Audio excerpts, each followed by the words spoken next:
You know, there's something truly profound about reaching an age where you can look back on decades of living and finally see the patterns, the mistakes, and the moments that truly mattered. Today, I want to share some wisdom that came from an unexpected source, a conversation that left many in our community deeply moved and forever changed. Picture this: Professor Margaret Thompson from the University of Michigan, who dedicated 42 years of her life to teaching literature and philosophy, recently retired at age 75. Instead of quietly fading into retirement, she decided to host a series of intimate gatherings in her Ann Arbor home, inviting neighbors and friends to share what she called life's essential truths. What started as casual coffee conversations turned into something extraordinary. Her words were so powerful, so deeply touching, that many who attended found themselves moved to tears, not from sadness, but from the profound recognition of truth. Margaret's advice wasn't just academic theory. It came from someone who had lived through the civil rights movement, raised three children as a single mother, cared for aging parents, survived cancer, and witnessed the passing of lifelong friends. Her words carry the weight of experience, the gentle wisdom that only comes from having walked through life's full spectrum of joys and sorrows. The foundation of meaningful living. Margaret begins her conversations with what she calls the cornerstone of a fulfilling later life: accepting the past without drowning in regret. I've seen too many beautiful souls torture themselves over decisions made 30, 40, even 50 years ago, she shares, her voice gentle but firm. The energy we spend rehashing old choices is energy stolen from the present moment, from the people who need us now. She tells the story of her neighbor, Robert Patterson, a retired accountant from Detroit who spent years consumed by guilt over not spending enough time with his children when they were young. Robert would sit on his porch, watching young families pass by, his face etched with sorrow. Margaret approached him one afternoon and said something that changed his perspective forever. "Robert, your children don't need your guilt. They need your presence. Right now, today, they need a father who can show up fully for his grandchildren, not one who's lost in yesterday's shadows." This wisdom extends beyond parenting regrets. Margaret emphasizes that whether it's career choices, relationship decisions, or missed opportunities, we must learn to honor our past selves who made the best decisions they could with the information and emotional resources available at the time.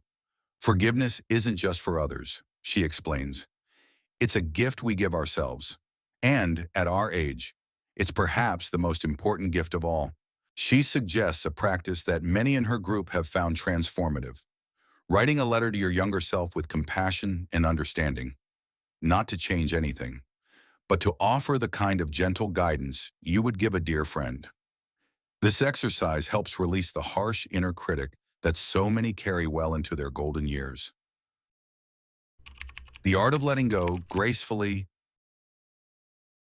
One of the most emotionally charged topics Margaret addresses is the inevitable process of letting go. We live in a culture that equates aging with loss, she observes. But I've learned that letting go can be one of life's most liberating experiences when approached with the right mindset. She shares her own journey of downsizing from the family home in Grosse Pointe, where she raised her children, to a smaller apartment overlooking the Huron River. Each item I chose to release told a story, and I honored those stories before saying goodbye. The china set from my wedding to James, the children's artwork covering the refrigerator for 20 years, the garden tools that helped me create countless springs of beauty. I didn't discard these things carelessly. I celebrated them, thanked them for their service, and then released them to make space for whatever comes next. This philosophy extends far beyond material possessions. Margaret talks about letting go of roles that once defined us. I was Professor Thompson for 4 decades. My identity was wrapped up in lesson plans, research papers, and student mentorship. Retirement meant releasing not just a job, but a fundamental part of how I saw myself. She describes the grief that comes with this transition as real and necessary. We must mourn who we were to make space for who we're becoming. The most profound letting go, she notes, is often around our adult children. We spend 20 plus years being needed in urgent, daily ways. Our guidance, our resources, our presence was required for their survival and growth. Learning to step back, to offer wisdom only when asked, to trust that we raise them well enough to navigate their own paths. This requires tremendous grace and courage. Margaret suggests viewing this transition as evolution rather than loss. We're not becoming less important in our children's lives. We're becoming important in a different way. Instead of being their safety net, we become their cheering section. Instead of solving their problems, we become witnesses to their strength. Cultivating joy in unexpected places. Perhaps the most surprising aspect of Margaret's wisdom is her emphasis on joy cultivation. I've noticed that many people my age feel guilty about experiencing too much happiness. She reflects, as if joy becomes inappropriate once we've accumulated enough loss and hardship. But I believe the opposite is true. Our capacity for joy deepens with age because we understand its preciousness. She shares the story of her friend Eleanor Martinez from Phoenix, who discovered watercolor painting at age 78. Eleanor had never considered herself artistic. She raised 6 children, worked as a nurse for 30 years, and cared for her husband through his battle with Alzheimer's. When he passed, everyone expected her to retreat into quiet mourning. Instead, she enrolled in a community art class on a whim. Today, Eleanor's paintings hang in local galleries, and she's become a beloved teacher herself. Eleanor taught me that it's never too late to surprise yourself. Margaret notes. Margaret encourages embracing what she calls micro-adventures. These don't require extensive travel or physical stamina. A micro-adventure might be trying Ethiopian food for the first time, taking a different route through your neighborhood and really noticing the architecture, or striking up a conversation with someone 30 years younger than you. She emphasizes that curiosity is like a muscle that strengthens with use. One practice Margaret recommends is keeping what she calls a wonder journal. Each day, record something that sparked genuine curiosity or appreciation. It might be the way morning light hits your kitchen window differently in December than in June, or a fascinating conversation overheard at the grocery store, or a new word you learned from your grandson. This practice trains the mind to remain open and engaged rather than settling into routine observations. Building meaningful connections. Margaret addresses what she sees as one of the greatest challenges facing older adults: loneliness and social isolation. We live in a time when it's easy to become disconnected, not just from others, but from our communities and even from ourselves. Her approach to combat this isn't about forcing awkward social situations, but about authentic connection building. She tells the story of James Wilson, a widower from Tampa who felt increasingly isolated after his wife Patricia's death.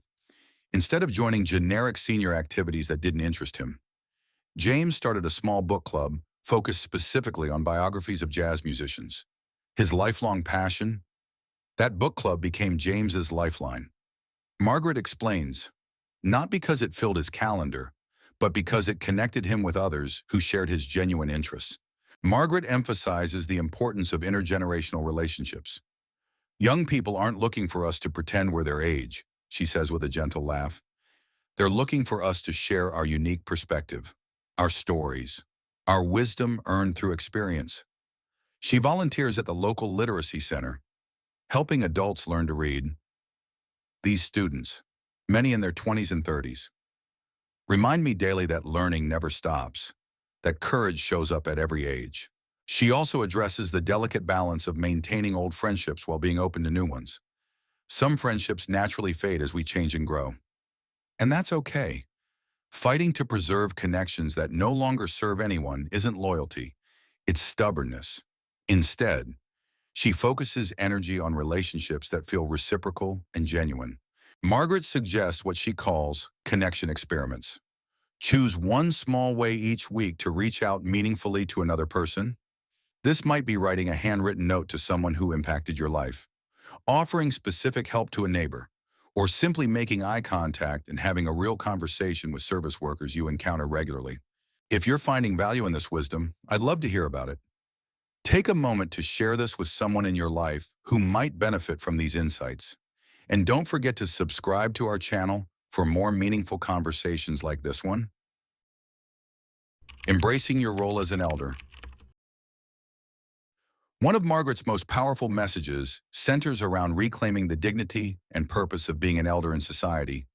We've somehow been convinced that aging means becoming irrelevant. She observes, but traditional cultures understood that elders hold irreplaceable wisdom. We are the keepers of stories, the witnesses to history, the holders of perspective that only comes from having lived through multiple decades of change. She encourages older adults to see themselves as bridges between past and future. You lived through the space race, the civil rights movement, the invention of the internet, multiple wars and recoveries, social transformations that younger generations only read about in history books. Your perspective on resilience, on adaptation, on hope isn't just valuable, it's essential. Margaret shares how she began recording stories for her grandchildren. Not just family history, but her memories of historical events, social changes, technological evolution. I realize my granddaughter Sarah knows about the moon landing from textbooks, but I remember staying up all night on July 20th, 1969, watching Neil Armstrong take those first steps. I can tell her what it felt like to witness that moment of human achievement, how it changed our sense of what was possible. This role as wisdom keeper extends beyond family. Margaret volunteers with oral history projects in her community, helping preserve the experiences of her generation.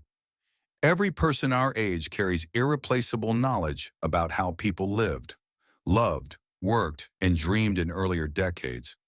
When we pass on without sharing these stories, that knowledge disappears forever.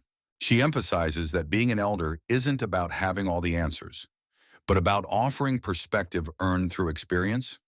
Young people facing challenges I navigated 30 years ago don't need me to solve their problems, but they might benefit from knowing how I survived similar struggles, what I learned, what I wish I'd known then. Finding peace with mortality. Perhaps the most profound aspect of Margaret's wisdom involves her approach to mortality. The awareness of life's finite nature isn't morbid when you're our age. She reflects. It's clarifying. It helps us distinguish between what truly matters and what we thought mattered. She shares her own journey with health challenges, including her battle with breast cancer at 68. Facing mortality shifted my priorities completely.